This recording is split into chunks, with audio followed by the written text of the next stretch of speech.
দর্শকবৃন্দ, আসসালামু আলাইকুম রহমতুল্লাহ বারকাতু। নাহমাদুহু ওয়া নুসাল্লি আলা রাসূলিহিল কারীম, আম্মা বা'দ।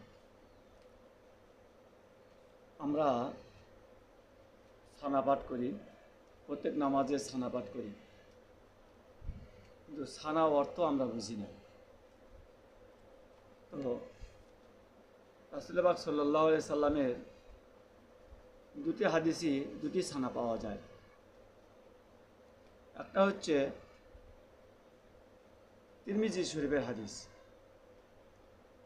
সুবহানাকা আল্লাহুম্মা ওয়া বিহামদিকা ওয়া তাবারাকা ইসমুকা ওয়া তাআলা জাদ্দুকা ওয়া লা ইলাহা গায়রুকা।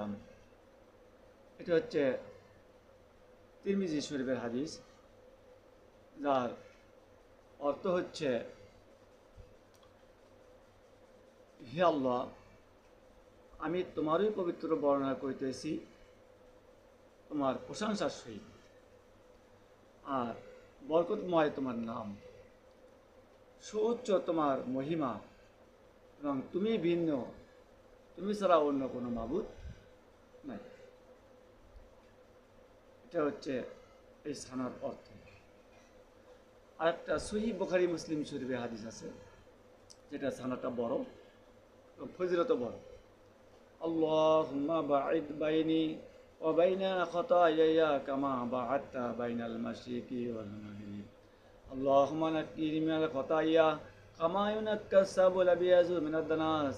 আল্লাহুম্মা আগসিল খাতায়ায়া বিল মা'i ওয়াস সালজি ওয়াল মা। আউযু বিল্লাহি সামিল আলিম মিনাশ শাইতানির রাজিম মিন হামজিহি ওয়া নাফখিহি ওয়া নাফসিহি।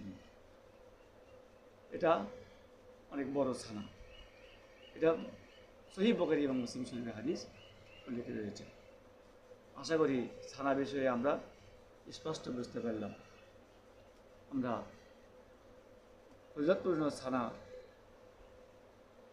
পাঠ করার চেষ্টা করব ইনশাআল্লাহ।